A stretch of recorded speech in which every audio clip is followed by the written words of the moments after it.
Hello everybody and welcome back to another episode of Microsoft Flight Simulator, and we had somebody had hands-on the 777 from Microsoft Flight Simulator. You have a chance to win a Pimax Crystal Light. The aeroplane Hawker is on its way in. Virpil announces a new throttle and more. So stick around guys, because we have a lot of news to cover today. If you are interested in acquiring any of my Overkills tutorial guides from Microsoft Flight Simulator, or simply interested in supporting the channel, please consider joining us on Patreon. Patreon subscribers level tier 2 and above have access to all of my guides, as well as any future releases that come down the road. Patreon link can be found in the description below. Overkill simulations, watch us as we fly.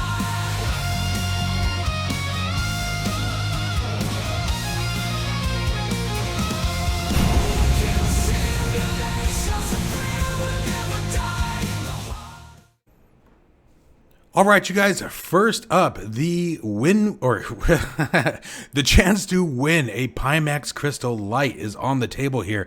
There is going to be a link down in the description below to the FS Elite site where they have a very awesome poll. There's about 5 or 6 different ways to create an entry, and each entry is worth a different number of points or chances to win, if you will, the Pimax Crystal Light. Remember, the Pimax Crystal Light will have 2 versions. I'm not sure which one's being given away, but one with and without eye tracking. But the nice thing about the Crystal Light is it's for those of you who are primarily into sit-down VR, such as simulators, racing simulations, things like that, and aren't interested in all the big features and all the things that come with the Super. You just want a basic VR headset that has a very nice resolution, nice clarity in picture, great coloring, all that good jazz. Check out my video from a couple days ago on my review of the Frontier live stream that Pimax put out for a very detailed information on the Pimax Crystal Light. But it is a very, very awesome headset with the same display lenses as the Crystal is now today, and you have a chance to win. Again, a link to that will be down in the description below, and you have about 6 or 7 different ways to create entries, each of them worth a different number of entries, thus increasing your chance to win. Next up is going to be a 2-part discussion here, so bear with me for just a minute. First off, FSHud has announced a full integration with the latest release of ActiveSky from Hi-Fi Simulations Tech. So first, let's talk about what FSHud is. FSHud is both a ATC and an air traffic injector that does a very, very fantastic job. Now, it doesn't do anything with AI or anything like that, but it has a bunch of add-on cloud-generated voices that are provided by the Amazon Poly. Okay, so the voices are still very, very nice. FSHud is something I reviewed a very long time ago, and it's actually a very, very well done, again, standalone third-party air traffic control software that handles a ton. It does everything from weather integration, traffic integration, flight planning, pattern integration, sequencing, as well as a whole bunch more, all the way through speed control, spacing, vectoring, ground handling, you guys name it, it does a lot. It is a very, very good ATC software if you guys are interested in something that has absolutely no AI whatsoever. It does use, again, the quality voices from Amazon Poly, but it is not, I don't want you guys, anyone confusing it with something like Beyond ATC or say Intentions. It's not quite on that level, but it is a very, very powerful air traffic control. Now, why is the big deal with ActiveSky? First, let's back up a bit with ActiveSky. I want you guys to stay tuned to the channel here, likely tomorrow. I think I was going to wait till this weekend, but I think we're just going to punch it out either tomorrow or Thursday at the latest. A new and updated review of ActiveSky. I have learned a lot. I have been speaking with one of the beta testers who obviously is in close with the developers and found out a lot of things are dumbed down, quote unquote, not dumbed down, quote unquote, not quote unquote. I'm quoting myself. Are lowered down even in the default settings, simply because a lot of non-real world pilots think that some of the turbulence and wind settings tend to be far more difficult than what they would expect in to be real world. And then there's also more information on the clouds, and they're actually more accurate than I thought they were. So anyway, I don't want to go too far on that, but there is another video coming out with ActiveSky, which is going to be titled Get the Best from ActiveSky. Now, why is this critical? The fact that it integrates now with FSHud, because FSHud being the ATC traffic injector pattern, all that good stuff that we've mentioned previously, working with a product like ActiveSky that does a very, very highly accurate representation of the current live weather in whatever region and area you happen to be at. You are going to get the most accurate runways. You're going to get the most accurate weather reading. You're going to get the most accurate information directly from ActiveSky injected into FSHud. So this is a really, really good integration.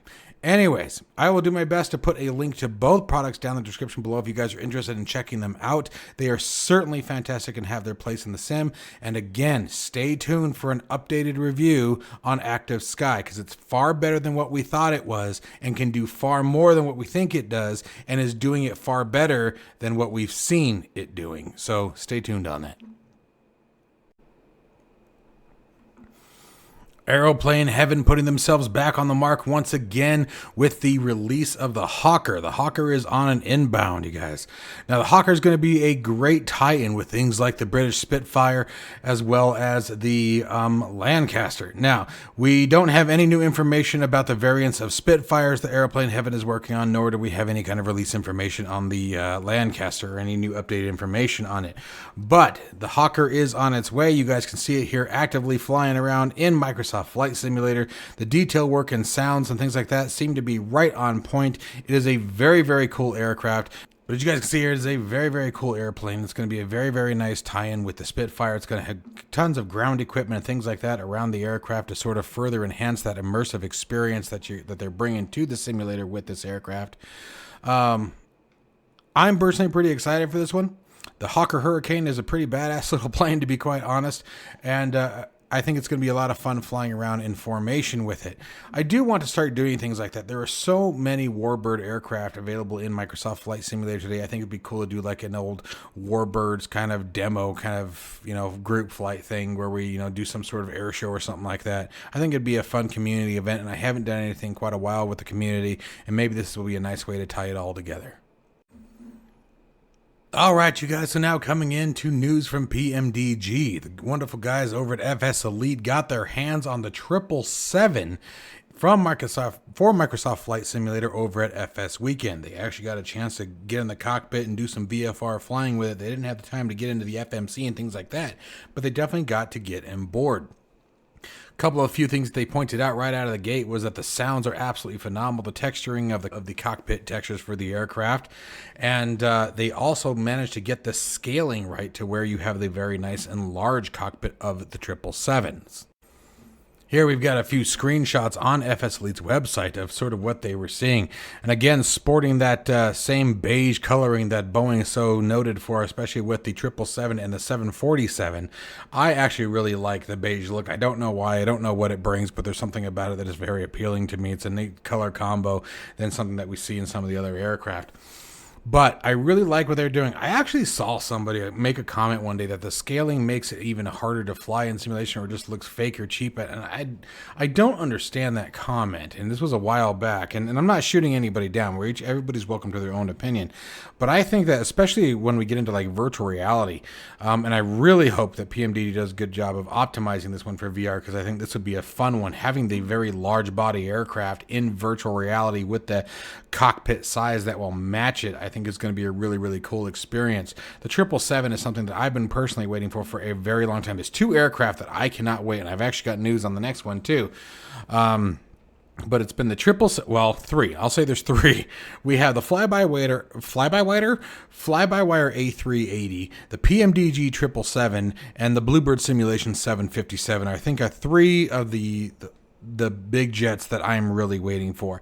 And I'm really happy that PMDG is making such great progress with the 777. This thing looks absolutely fantastic.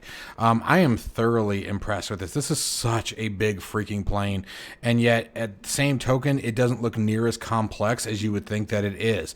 I mean, when you look at the actual number of dials, controls, etc., there really aren't many in comparison to some of the other aircraft that we mess around. Even on the overhead panel, you can see the lighting system is significantly easier than, for example, what we saw in the 737. Not near as many switches and things like that. So for such a larger aircraft, it almost seems like it's further simplified. Now, obviously, this aircraft came out far after the 737, but definitely a really cool experience. The guys over at FS Elite were kind enough to get a few screenshots of the universal tablet as well, using the 777. You guys can see here's the entry indicators for all the doors and things like that. It looks like, so we got ground services menus, so all the same connection points that we see in the universal tablet of the other aircraft. So I'm not concerned about that, but it's cool to see it all functional. I'm really kind of curious what the release plan for this aircraft is, and not being a crackhead, or craphead, excuse me. I'm really kind of curious what the release plan for the 777 is, simply, and not putting PMDG down at all, like, hurry up, but it's like, it really seems like it's come along nicely, so they must be ironing out some bugs and things like that, because I'm just excited. I cannot wait for this one. Anyways, let me know what you guys think about the Boeing 777 reaching our doorstep. I do believe that we are also going to be seeing them in Las Vegas at the FS Expo 2024, which we'll be talking a little bit more about here in just a minute. Yeah, this is going to be cool. All right, so now we have Virpil coming out with something. This is the VPC Cadet VMAX. The idea behind this is a reduced footprint of a throttle configuration, very similar to that of what we get with, for example, their other throttle, the Mongoose T50 CM3, which I have, which also has a bunch of switches and dials and things like that on it. So much smaller footprint here, but same high quality contactless digital proximity sensors. These Virpil products give you such high resolution and such a finite control. They really add a lot, especially in the area of precision flying, whether it be power setting or actual maneuvering of the aircraft, depending on what piece of control that you're using. So I highly recommend this. Right now, this guy is on sale for 199 euros. And if you guys haven't had a chance to check it out, I absolutely recommend looking at Virpil products. Virpil products are definitely what I would consider near top end products. They are very, very well built, feature rich, highly customizable, comfortable to use, ergonomic. The installation options are very, very rich in opportunities, so you can do whether cockpit, desk setups, whatever it may be. They really think a lot, and the configuration options are almost endless, especially when you include the use of their Virpil software, which allows you to, at the driver level, change what any of the buttons and switches do, whether, for example, they're toggle, hold, momentary, quick release, release on press, whatever it may be. They do a lot. So it's not even just in the hardware itself, but also in the software where Virpil really shines. Everything under these plastic caps you guys are seeing here is all metal. Everything under there is metal as far as the throttle assembly. And same thing with their flight stick bases as well. The bases are the same thing. They're all metal linkages. You don't have to worry about a whole lot of wear and tear down when it comes to them. And you can adjust anything from tension to throw to detense, all kinds of stuff, guys. Like, they are absolutely worth it. I definitely stand by the money when it comes to Virpil products. They are a bit on the expensive side. And the nice thing about this, guy, is it's on sale, like I said, for 200 euros. So make sure that you guys check that out if you are interested in picking up this throttle.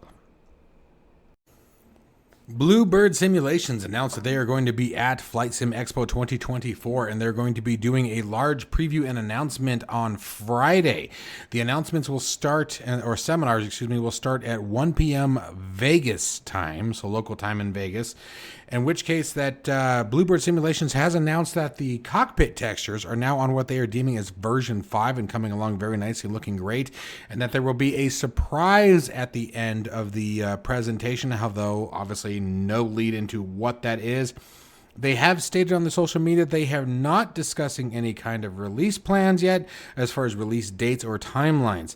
This is another one of those aircraft that we were just talking about that I want them to hurry up and get this one done. I would love to get my hands on this aircraft.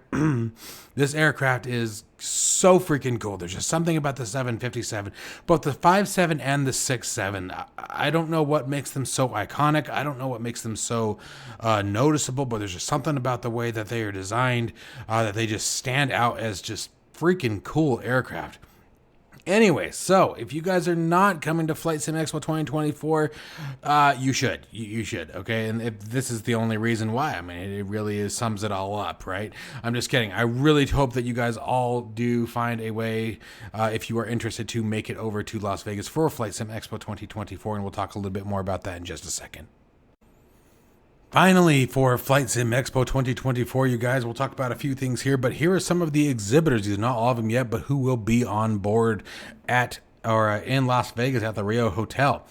So first off, these are all software developers, you guys. You guys can take your list here. You got big names like Just Flight, SimWorks Studios, X-Plane will be there, so Laminar Research, Flight Simulator is going to be there. We got Pilots, Orbix, a bunch of a really cool and very well known Beyond ATC will be there, and now people have a lot of requests about that, and of course Fly-by-Wire, as well as many more, including Say Intentions. The Titans collide. Hardware, check this out. Altimeter Motive is going to be there, guys. I'm actually really looking forward to meeting them.